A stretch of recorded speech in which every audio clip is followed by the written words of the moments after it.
Well, it starts with a smiling. Yeah, right. I wonder if we'll be smiling at the end of I this. know, right? We've got a fierce debate ahead of us, I think. Have we ever had a fierce debate? We haven't. No, have we tend to talk and sort of challenge each other. So, Right, yeah. So this is We get the best out of each Yeah, other. no, that's right. So Yeah. this is the moment, and it's an extension of a conversation we've had in private now for Yeah. a while. On and off for a year or two Well- on my radio shows, Well, or here's after the my thing. radio shows. Together we've lived through a period of great upheaval in politics, which is the year 2015, where we saw grim things happen Okay. that change one's perspective, or at least. Well, it changed yours. Well, You're more surprised than I am, are you? yeah, But- no, I know, but, and here's the reason. Okay. Because you're something of a conservatarian, I guess you would say, or maybe you wouldn't say that, but you have a grimmer view of the body politic than I've ever had. Oh, hold on. So why? If And- that's true, why are you the anarchist and I'm the minarchist? So, Shouldn't well- it be the other way around? Well, here's the thing. I think there's an element of anarchism that probably exaggerates the merit of the people on the move. You know, we tend to have. Yeah. I don't know if you saw the Hunger Games trilogy. No. Right. Okay. So in the beginning, Katniss imagines that the problem of the world is very simple. We've got a government that is evil, ruled by a despot, and a whole population of people oppressed. Mm-hmm. And that's it. Mm-hmm. So what's the job of a freedom lover under those conditions? Kill President Snow. Okay. Simple. But it turns out... The devil's going to be in the detail, is it? Right. Okay. So as the movie progresses, you realize that the people who are most incentivized to achieving this aim are those who don't just imagine a flourishing society of simple farmers and manufacturers and free traders and that sort of thing. They're people with an agenda, and they have aspirations of their own. 'Twas ever thus. Yeah, so you say. So I'm learning. Right, but so as we get towards the end, she realizes that the real problem, the really fundamental problem, is within. It's not just President Snow. You can deal with him. What you can't deal with is the unexpected surprise from within your own ranks of the new tyrant with new credibility, who's seeking to upend everything about society in order to establish a new form of dictatorship. And I think that this paradigm is not only just relevant to our own times, given the Trump movement, the Sanders movement, but that I think it impacts on the practical strategic outlook of people like me to imagine that there might be prospects for a world without the state. That's, I think, the best way I can say And it. I think that is how we got to begin this. Right. Right. And so, and talking about doing this with you, people said, so you're going to do a debate with Tucker? And I said, I don't know if it's a debate or a discussion. Because if it's a debate, then I'm on one side and you're on the other. But this has been precipitated by the fact that perhaps you've conceded already. Now, you can put me right when I finish the sentence. That I mentioned the quote before this little show here. In theory, there's no difference between theory and practice, but in practice there is. Yeah. And a lot of the anarchic arguments one hears, see, it's like I studied physics, where everything is spherical. You idealize it, and everything, then you can go to the proof. Right. And it's like a lot of the anarchic debate, discussions that I hear or arguments I hear have that flavor to me. Now I know. I understand why you would see it that way, and I've only begun to see it that way because to me, the idea of anarchism is an important ideal. Because you love the beauty of it, right? Because what it says about human nature, were it to be possible. Well, I think what it says is that there's an internal ordering mechanism within the social order itself, which I would agree with. But that's an important insight, and it began in the late Middle Ages. That's the essence of liberalism. Society can manage itself. And that's a profound insight. So is the discussion, is one way of going into the minarchy discussion, is that statement 100% true or 95% true? Well, I think it's true given all else equal, I guess you could say. Or could you not say that a small government, let's postulate that can exist, could be part of society managing itself? Because indeed that is... This is, I'm sure we depart here because... because I'm asking the question. Well, no, I mean, here's the problem. A state, always and everywhere, as I understand it, is a grasping, grafting, exploitative institution. And I don't see any other way it can be. Whether it's the personal state of the pre-modern age, the nation state of the late Middle Ages and beyond, or the total state of the 20th century. These are distinct kinds of states, but they're all exploitative in their own way. But that's what would make someone a minarchist rather than a statist, isn't it? That you say, that is always true. Yeah. And therefore, if this is a necessary evil, as the founders said it was, we have to keep it as small as possible. Well, this is the problem. I just don't even know why it's necessary. If it's an exploitation, if it's a graft, what makes it necessary? Because it's not actually needed to manage the social order. I mean, a state is not the thing you need in order for there to be order and law and justice. The private sector can do all of this on its own. So why? Right, so let's go there. You're right. Because my issue is, to the person born in this supposed anarchic society that doesn't buy into elements of the philosophical basis of the private transactions, that to him, any application of enforcement, any kind of enforcement is government. So you end up with distinction without a difference, or a difference without a distinction. Do you know what I mean? I've never really been persuaded by that, because I do think that there is a distinction between like a state and what you're calling a government. Of course, society always has rules. I mean, you go into a McDonald's, you know, they've got their own set of rules. They might not be posted on the wall, but you discern them from the environment. You know, or a jewelry store is the same situation, or a subdivision, or a privately owned community. There are always rules, and you can't get away from that. I think that's completely normal.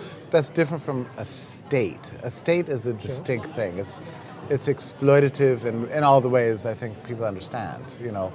So yes, you need government, and governments emerge out of the exchange economy. They emerge out of the normal course of life. States are kind of external. Okay, so then the question becomes: can there be a government that, to everybody at all times, doesn't feel like an unfair imposition of force? Because it seems to me that in an anarchic society, you should be able to answer the question and say, it is possible to have a society where you can have a government broadly defined, that everybody in that society is voluntarily subjected to, right? If that isn't the case, then you have minarchism, not anarchism. Well, you know, at best. Well, I try to think. You know, Am I wrong about that? Well, let's just take it out of the realm of abstraction and think about something about the greatest period in human history, which is the age of laissez-faire, the end of the Napoleonic Wars on one hand, on the other hand, World War I, right? So we had this long period. Yes, the U.S., you had the Civil War, and you know, there's terrible things that happen all the time. But for the most part, this was the age of laissez-faire. Now, you had a government, say in 1880, and I don't know about the UK, but in 1885, say in the US, you had a gold standard, so the government was limited. It had to balance the budget. You had no labor regulation. You had no social security system. You had no welfare state whatsoever. Importantly, you did not have income taxes, so the government could not take the products of your earning. You had no passports. Perfect free migration to and from the country. What else did you not have? There's no Department of Labor, no Housing and Urban Development, no involvement in healthcare, education, and so on and so on, right? So, Robin, at a practical level, the state never touched anybody. I mean, they had some play money, mostly resulting from small tariffs, and they gave that money out to their friends and they ran their usual rackets. But for the average person, you lived in a state of anarchy. I mean, which is to say freedom, which is to say you... But it sounds like you're just redefining your terms now so that you can call what I'm arguing for what you're arguing for. Because, you know, that government, I mean, if you actually go back in the Anglo tradition, you go back to Anglo-Saxon times, the Saxons brought over to England one of the most libertarian societies that there's ever been in the Anglo tradition, if not the most. And the reason there became a monarchy was for defensive purposes, which minarchists would say if there's any justification of government, and even at that time, good governments or small governments were defending. Right? They went to war. Against internal threats or external threats? Well, initially external. I mean, that was the French. Well, oh, absolutely. The French. That's what I'm saying. But and then let's say you could have such a government for defensive purposes, which was, as I say, how I believe in the Anglo tradition, we got to get one in the first place. I'm talking about 800s and 900s. It's a fascinating history, and I think it's anarchists are cheating themselves by thinking entirely abstractly without considering this important history, that it was the aristocracy that gave birth to what we call liberty today. It was. Oh no, that's interesting. The aristocracy gave birth, because Yeah. because I guess I might say that the monarchy came out of the people for defensive purposes. Are you saying? Well, I'm just saying that the aristocracy, embodied When are you most fully talking and the monarchy. Oh well, English history I don't know so well, but like let's say Italian history and the period of the Renaissance. Okay, so much later. Mm-hmm. Yeah, you have the emergence of an aristocratic elite that believed that you had to protect the institutions, like for example the Medici banking empire. Because that was a major source of prosperity for the people. But people did not understand it. And there's always a problem of fanatics on the loose, driving the Medicis out of every country. Let's kill the usurers, down with the vanities. And laissez-faire gives rise to a lot of big population upheavals and prosperity. People resent it. And from age to age, at any particular time, there's always fanatics on the loose that are willing to do anything to get rid of the very source of life and beauty that's emerging in a society. They want to kill it. So the aristocracy has always had a much longer term view. Yes. Let's protect these institutions, because in the long run they will benefit everybody, even if you don't understand it right now. This is the Medicis are better than Savonarola, in the end. And really, I think you're talking about probably the justification for the House of Lords in England. I think it's this is really the same the Lord's Temple, the Lord's Spiritual. Right. Now, so it's interesting to think about this, Robin, because let me just put it this way: I'm beginning to understand better the basis of liberal republicanism, of the sort that I think that animates your sort of ideological vision, and I'm sympathetic with it. Increasingly so. Because of where you started this segment, which was with reference to 2015 and Trump and all of that. Right? So you've got the masses on the move. Yeah. Is this going to lead to more liberty or less? Right. That's the issue. And we talked about Trump and his brown shirts. Yeah. Right. And so tear down the state. This is what you're saying. Tear down the anarchist state. instinct is tear down the state. But then what are you? But then what are you left with? And so it seems. Oh, sorry. I don't No, want to there's a dangerous sort of let's burn the world up kind of attitude that comes with this, with an unsophisticated sort of anarchist impulse that's just against the prevailing order. Yes. And without consideration for what could come later. And if you think about it, Robin, and I can't, maybe you can help me. Are you familiar with any revolutionary situation anywhere in history where the masses were on the move to overthrow an existing establishment that ultimately ended in more liberty rather than less? That is a profound question. And if you can't say yes, there's a problem. I believe it's a critical question, something that comes to my mind is, in the Anglo tradition that we are in, yes, we haven't had a French Revolution or a Russian Revolution, or there's something about our tradition. And when I say I mean very broad strokes here. Right. From America came out of Britain, and I'm talking about that also, whole you're not talking racially. You're talking historically. I'm talking about historically. Yeah. And I guess there's a part of me that's concerned about philosophical political arguments, or abstract political arguments, that don't seek to understand that difference, because I think that difference also has got to be bound up into what you're talking about. Well, it's been years since I've read Acton on the French versus the American Revolution, or Burke for that matter. So I'm not. And part of me, I don't know if you feel this too. I have mixed feelings about the French Revolution. I mean, I don't have any sympathy for the old regime that much anyway. And I understand why it happened, and I probably would have been one of them, really. Yeah. So and I don't have any sympathy to royalism, as an ideology. I think it's reactionary and really absurd.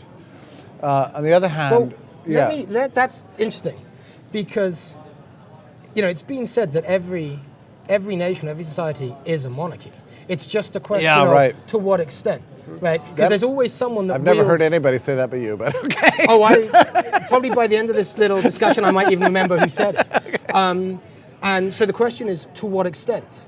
Yeah. And if you allow that someone's always going to hold a disproportionate amount of political power, right, And ironically, look at America now. The executive wields more power than... You have to go back to James II. You have to go back to the 17th century in England to find a king that wielded once the kind of executive power that Obama wields every day, right? Yeah, or that Trump campaigns for every day. Well, he wants more. And the masses cheer. Right. So it seems...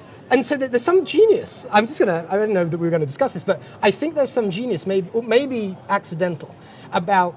well, let's just talk about the British monarchy because I know about that. Yeah. Where you say, okay, this thing's going to be there anyway. People are always going to want to have a monarch, if not with a capital M, then a small m. So we have our president with more monarchical power than the British monarch, right? Let's actually acknowledge it rather than pretend that we can get rid of it. Let's put a city costume on it and a crown, and then make sure it has no political power at all. So let's actually separate whatever that thing is, whatever instinct has to be harnessed by going, oh, look, right? Let's separate that from actual political power. Looking at the American presidency that was set up in opposition supposedly to a tyrannical monarchy, and now is more of a tyrannical monarchy than the monarchical tyranny from which it was birthed. But it begs a question. Right? Yeah, but there's always mixed motives on this. You could say that Washington wanted a sort of, and he did. He wanted ermine robes, and he wanted, there's a history here. He was not a liberal Republican in any sense of which you say, but it speaks to preserving the institutions, I guess. It does, and something of human nature that I think you. But I don't. Here's what troubles me about a kind of a full-throated minarchism. I think it underestimates the problem of power generally, and I mean people who aspire to these positions don't normally.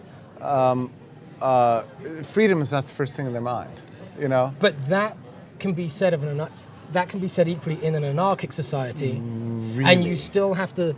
How then does the anarchic society protect itself from those impulses? I don't know. Right. So, well, I mean that's huge. Because you have to know to say I'm an anarchist, don't you? Well, I love anarchism as long as it stays anarchism, but as opposed to an anarchism that collapses into tyranny. But anarchism you have to show it's self-sustaining then. That's the problem. And we have very few historical examples of this. Actually, colonial America is not a bad example to point to. And when we were talking earlier about successful revolutions, I'm certain that some listener out there was thinking the American Revolution. Right. Well, yeah. But when I said in the English edition, that's the obvious one. Yeah, but I don't think that's such a good example, actually, because this revolution occurred, and they were, look, there's plenty of injustice associated with King George. I'm sure he was a complete lunatic, and a fool, and Americans didn't like this tax or that tax or whatever. They didn't like the English tea monopoly and so on. But the hysteria, and also driven by a kind of revolutionary fervor from the Enlightenment, and my beloved, Thomas Paine, Saint Thomas Paine, and so on. And it's great. But the frenzy that led to that, without a clear sense of what comes after, actually gave rise to a number of really regrettable things. One was a horrible war, horrible for everyone, and hyperinflation, draft, shooting of deserters, the tarring and feathering of English loyalists and everything. Every violation of civil liberty. This is ghastly. You can't look at the American Revolution and say, yes, that was awesome. It was horrible. It was horrible for everybody. And then it ends, and we had a few stable years. We had this Articles of Confederation. And we're kind of thriving, and people are sort of going about their business, whatever, local despotisms or something, it doesn't matter, whatever. And then you had a ruling class begin to coalesce. And they began to gather and say, don't we really need a big, powerful central state? Don't we want a big document that empowers us? And so people were suspicious of it. The Anti-Federalists. They're like, you guys are just plotting to reimpose what we just got rid of. And they said, no, we've got a Bill of Rights. Here's the rights that you get. And they're like, oh, okay, let's go. We can go along with that. And so then we got a freaking Constitution. And then who's in charge? The Constitution comes about, 1787 something? Who's in charge? War generals, bond racketeers from the war, large landholders. It was the ruling class that emerged out of the war itself that becomes then the new state. And the awesomeness of that, limited government lasted only a handful of years, because by the turn of the 19th century, we've got, or I should say, yeah, the turn of the 19th century, so 1890s. 1790s. We had, a federal law against criticizing the president. Yeah. And we had to have, and we had to have another revolution in the form of Thomas Jefferson, ascending now to the throne to bring us liberty. And he didn't do such a good job of it. Instead, he became a Pax Americana. Let's acquire some more territory from the French and expand the borders. And then it was all over. I mean, so you want to tell me the American Revolution was an awesome success? I mean, we can't go back and do counterfactual history, but what if, the American ruling class had worked carefully in a diplomatic way with the English crown and come to some sort of peaceful compromise? I mean, might we be actually freer? Maybe I've just been sent by the Queen to take back the colony. We've seen Trump, and sorry guys, we gave you a couple hundred years. I know, right? It's like, yeah, we gotta take this back now. That is, you said we can't do counterfactual history, but yes, that could be a lot of fun.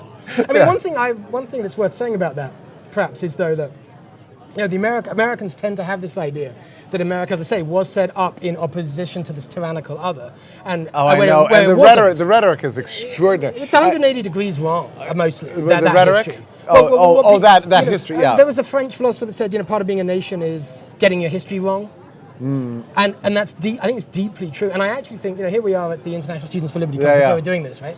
And I really do think that America's belief about its foundation actually gets in the way of its protecting its liberty. Oh, I think that's right.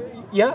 And because actually, we talk about the American Revolution. It was similar in a way to the Civil War, the English Civil War, which kind of, obviously in the same tradition, in that it was revolutionary, but then actually it wasn't a revolution in the sense people usually use that term. The revolutionaries, the founders, let's say afterwards, were conservatives. They were conserving a tradition that they saw the political establishment. I think that was the intention, yes, of the American Revolution. It probably was. And so there was kind of this falling back to what was best about what was before, one might say. Yeah. And so was a revolution in the technical sense that if you have a wheel and you revolve it, it goes back to the beginning. It doesn't go 180 degrees. Do you know what I mean? Right. It was actually it revolved. Yeah. And whereas, Russian Revolution, no. French Revolution, no. So there is something. And the revolution in American politics that's supposedly taking place today, no. I mean. So let's talk about it, because you started there. What's taking place? To go back to the Hunger Games thing. So, we've got bad Obama, at the top, and then the people on the move, and down with Obama, and that sort of thing. But you've got the front runner of the Republicans, standing up saying we need to eliminate libel protection for the media. We need to be able to jail reporters who say false things about the president, for example. This is reverting back to the worst of American tradition in a way, And it could lead to stopping of the end of free speech in America. Is it the worst of American tradition today, or is it even worse then? Well, let's see, we had speech controls in World War I, and we had speech controls in the 1790s. So there's a long tradition of Americans. Americans. But here's the thing. So Trump says this. He also says, let me have your iPhones. Let's collect all your iPhones. I want to look at your selfies and your texts, all right? And so you'd think people would say, down to you, tyrant. No. On the contrary, they love it. They're cheering him. Wild applause. The more despotism, the better. The more tyrannical you talk, the more we love you. Because, yes. Pay attention. Yeah. Pay attention to what's going on out there. There's a real danger. And Americans, this is a funny country. We have had red scares in this country now for 100 years. The commies are coming, Keeps happening again and again and again. We are unprepared for the anti-left, brown-shirted despotism that we're facing now as a very real prospect. We are unprepared intellectually and unprepared psychologically. We don't even see it when it's right in front of us. You know, Hayek said this about Germany. He said 10 years before Hitler took power, nobody even imagined. Right. And it's fascinating because Hitler didn't have a lot of uncritical fans. He just had a lot of people who thought, well, he's the best. We've got a lot of problems we've got to deal with. He seems like the one who's best able to deal with it. Same thing they're saying about Trump. This is how a country collapses into the total state. It's just the paradigms there. Are you scared? Are you like you're scared right now? More so than I've ever been in my life. Right. Yeah. But you know, Robin, I find myself, and I try not to be this way, I'm alarmed at the extent to which people are, especially libertarians, are unprepared to recognize the threat that's in their midst. And I'm not sure if you've seen this or not, or discern this, or if it alarms you. But many of the people who, over the last 10 years, have been considered themselves part of the liberty movement are now being sucked into this vortex. And I keep asking myself, why? But why? The answer to that surely is that we retrofit our political views to what we're culturally comfortable with. Yeah. Right. So if you want to be part of a movement, it might be called the liberty movement. What you really want to be is anti-establishment, is different, is have some means to experience yourself as more intellectual than the next guy. It's like, you could pin your colours on the liberty mast 10 years ago. Yeah. But actually, you think you believe that, but it's a cultural affinity. It's not actually an intellectual one. I wonder if you're right about that. I mean, I wonder if that's right. I'd have to think about that. I mean, it's a very interesting thing. And the other question is really, well, that's certainly what's going on with Trump and his supporters, surely. It's a cultural affinity. I mean, he's like us. Yeah. And you know, a lot of those folks, like, who voting for him, let's say who voted for George Bush, were when Bush was campaigning, were saying they supported a very different politics. Right. Because remember, Bush didn't campaign as he governed. Yeah. Right? So the views change with the perceived moral authority. Yeah. And you connect, you identify with the moral authority more in a cultural way rather than intellectual way. Well, and it lures you into a kind of the worst possible way of thinking. And it's simple the way it happens. Like, for example, Trump stands up and says, down with the liberal media. And we go, yeah, I hate the freaking New York Times. He goes, they're horrible people. And you're like, yeah, they've been horrible to me for years. I can't stand that paper and the way it's left. He says, you know, we really should shut them down. And you're like, yeah, just shut them down. And it's like, we really should have a rule against saying the kind of things that they say. And we're like, yeah, pretty much. Well, next thing you know, the pillar of liberalism is gone. Knocked out. Free speech. Because people want to feel what that feels like, to say it and hear it and shit. They're not building their politics out of fundamental principles. Yeah, exactly. It's a politics of loathing and hatred. Yeah. And resentment and backlash. Because something I teach about in like the political communication seminars I do is that judgment and justification are completely different processes in the brain. How we form our judgments does not follow how we justify them after they've been formed. Yeah. Right? And we justify them using principles and logic and facts. But we form judgments for many different reasons. You know, group identity reasons, or say subcultural reasons. See, Robin, I can't be you. I can't think like that. I just. Well, it's just an observation. No, it stems of a kind of cynicism. I'm just personally incapable No, it doesn't. No, it doesn't at all. I just look at people and I read books and I go, aren't people interesting? Yeah. And they are interesting. Yeah. And this is why people can sell things. People sell things because they know how people's minds work. Yeah. Right? But that doesn't make me. See, I don't have a negative reaction to that, because just like I can't have a negative reaction to E equals MC squared. It's just the way things are, right? So we can do good or evil in the context of all of this, right? And all of this includes human nature. Yeah. I guess So I would like to see an anarchism that's heavily informed by your sophistication on these matters. Oh, now this is awesome common ground. No, see now. You see what I mean? Can get to there. Let's do it. That's the kind of anarchism I can. But an anarchism is overly simplistic about history and about the structure of the political order and the dynamics of the formation of states and their stability and their progress in the future. I think it's probably not a very useful anarchism. Right. You know. Okay.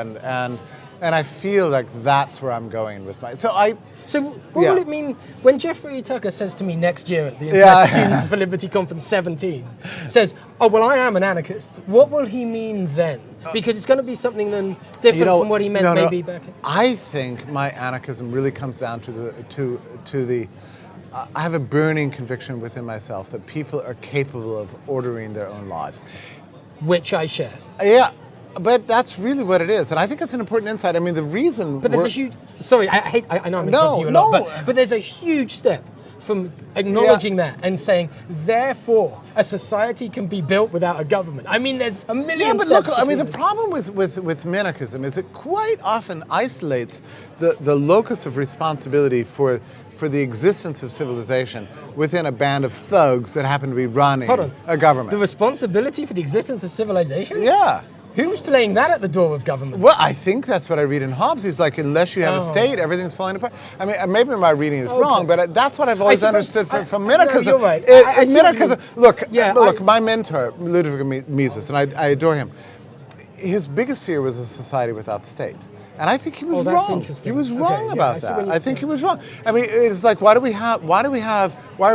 good things happening around? And Mises was too quick to say, because the state keeps, establishes property rights and keeps justice and keeps things ordering and keeps violence at bay.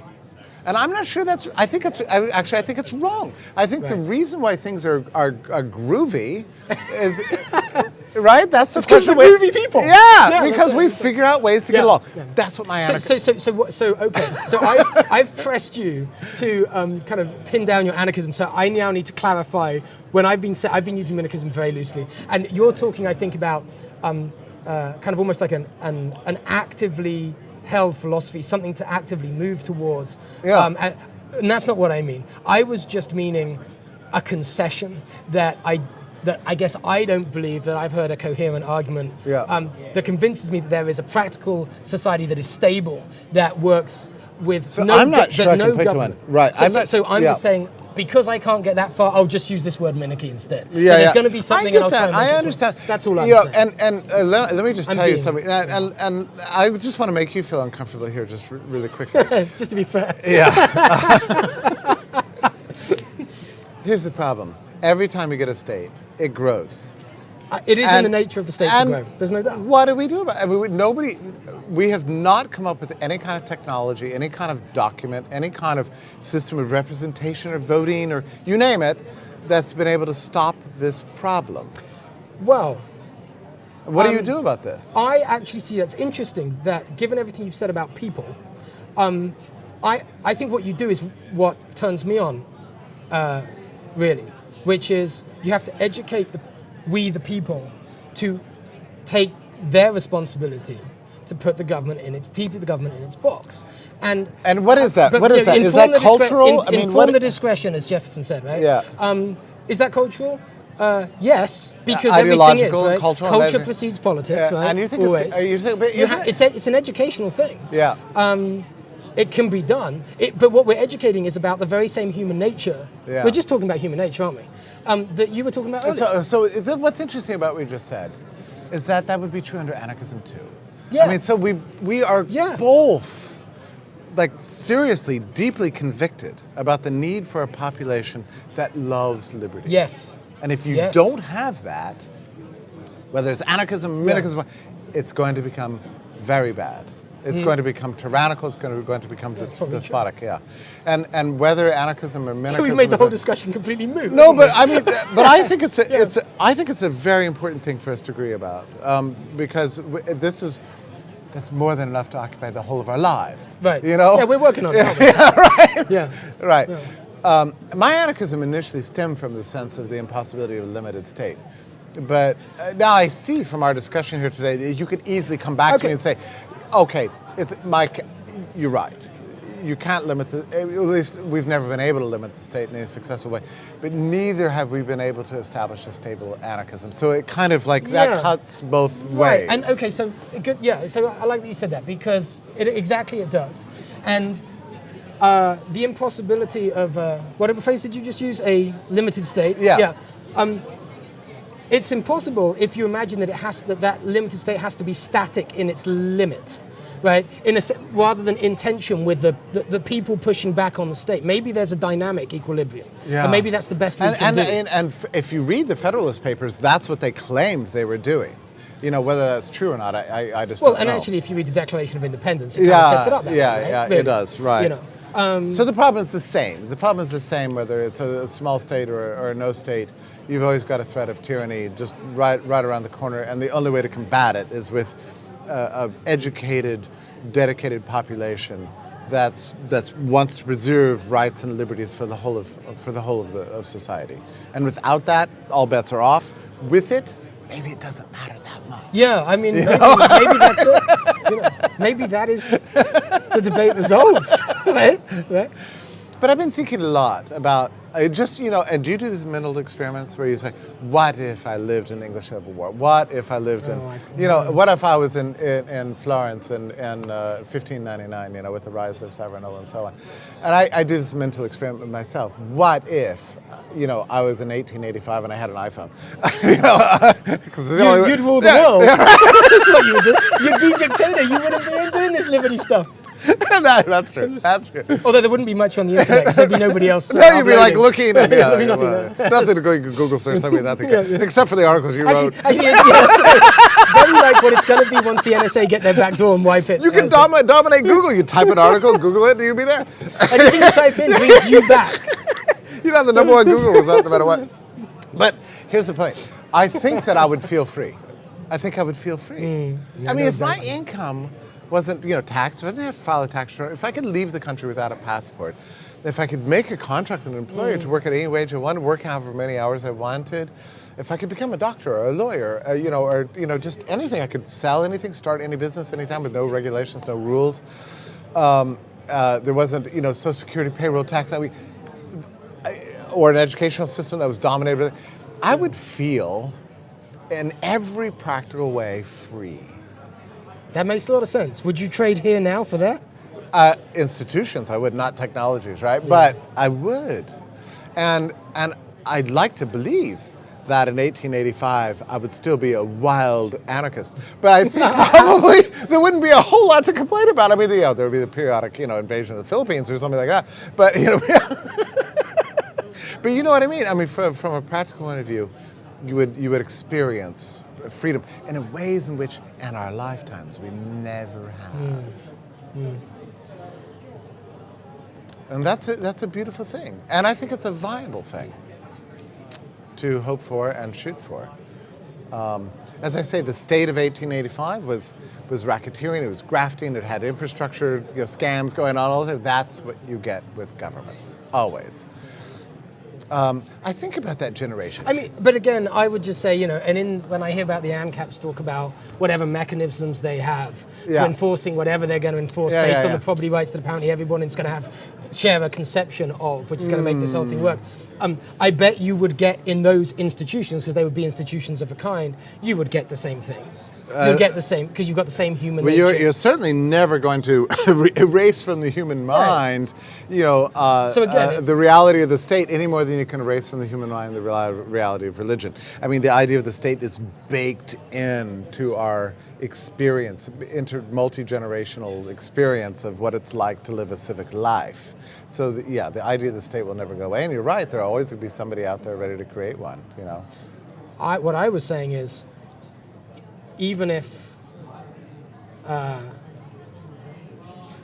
today you have folks who, I mean, there's all these books being sold around here, you know, about what you can have to do things that the state do that instead of the state. How we can set up these voluntary, you know, private courts or whatever. Whatever. But they all exist. But what I'm saying is, they would then be institutions of the anarchic society, and you would still have you would still be battling essentially the same problems, because you'd still have forms of corruption. I think there's corruption all around you, everywhere. I mean, if I ordered a drink from the bar, it's very possible they're going to overcharge me for it. You know? So then a lot of the problems we now attach to the state because we have a state. Least, whereas if we had some other thing that we didn't call the state, let me fall back on Hayek. It would attach to that. Yeah, that's right. Let me fall back on Hayek here, because I think Hayek has always a good fallback. Yeah, right. He has a very profound criticism of the state. The problem is it's kind of this uncorrectable institution.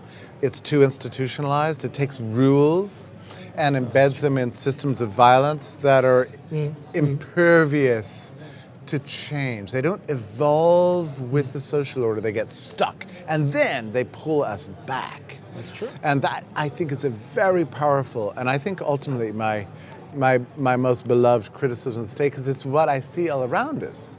I mean, the state is holding us back in many ways. Whereas, if you had private rules, and next time you come to Atlanta, I want to take you to my favorite private community, right? Which is very publicly accessible, but they have rules, but their rules change. I mean, you know, let's say they have a rule against gang-related clothing, which they do. And there are a lot of gangs coming in and going, you know, we want to shop here, and just because we dress in these cool clothes, that doesn't make us bad. Can you do something about this, Rob? They could change it overnight, and they would, and it's because they're adaptable systems. Anarchist systems, private rules are adaptable to the change and the evolution of the social order. The reason, though, that's a good example of what you seek, and I agree, is because you can leave it. Right, to me, that's what this. I mean, so the gang can shop elsewhere. Yes. Yeah, we're buying our shoes over here. Yeah. We could be buying them from you, and they're like, Right. Yeah. So it is. So your participation is voluntary. But if you are a child who becomes an adult in that community, and that's the only community you have access to, right, and you didn't sign up to whatever, then for you, it's government in effect. It's government in effect. Yeah. And that's my point. That's where I don't think you can get around that, even in the abstract. Yeah. I think it's, you know, that's what true. defeats anarchic society. You can have one if you can leave it. Then you can consistently. And we're talking about really a geographical limit on the range of the state, which I think is about the best limit to the government you could ever have. Really, that's true. Is geography. But, you know, now we've got a world where you can go from one land under one government only to another land under another government. Right? You can't just go across the border. But, you know, but there's an important way in which borders do limit the state. I mean, you think about states today. How are they limited? One is that they can only deal with the physical world because that's all they can do is force you to do stuff, right? So they can't deal with the digital world very well. Yeah. The second way is through thank God for borders, in a sense. Not because they keep people out or prevent you from leaving, but because they, to some extent, restrain the range of jurisdiction of this thuggish band that claims to ruling us. And that's an important limit on the state. And if you go back far enough in time to, say, the early Middle Ages, you know, and Europe, with small city-states, little local despots, they're all jerks or whatever, but, you know, you can choose your jerk, and you can you can be between jerks if you want. Right, and so, the principality is like this hotel, is because this hotel, and you could just go, right? Exactly. I mean, look, that's the firmament that gave rise to the idea of liberty in the first place. And then we overthrew it. It's fascinating. As I talk about this, I'm remembering something Hayek said about Germany after World War II. He wrote a wonderful article that nobody's paying any attention to, where he wanted to see Germany become again just an accumulation of small city-states. He thought that was the best way to protect the freedom of the German people and to prevent the rise of another Hitler again. And probably to this day, that is the best available protection we have for human rights and liberties is massively decentralized, but importantly competitive. Yes. Competitive institutions. Yeah. Wow. We've done pretty well. No, we could do this like another hour or two, but I think we probably have to stop. No, we do. I know you have something to do. You've got another debate with Hunter, haven't you? I know. And it's just like, why are we debating? I want to keep you. I know. But listen, I have to thank you because we've now, I think, sort of been together more or less as talking partners for a couple of years now. Yeah. And we've lived together through all these upheavals. That's true. And Robin, you have learned from them. And I have too. Yes. Oh, I've learned from you. Well, no, we've both learned from the world. We've learned from the world around us, and I think that whether you're an anarchist, a minarchist, a libertarian, conservative, it doesn't matter, or a liberal, or leftist, you've got to keep your eyes open. Kierkegaard said, "If you label me, you negate me." Kierkegaard said that. Yeah. And so we don't even have to. Yeah, we can meet as people rather than as ists. Right, and you remind me of a great debate tactic I'm going to use tonight. Anytime I say anything, I'm just going to say, as Kierkegaard said. It'll work! Oh, you're welcome, Jeffrey.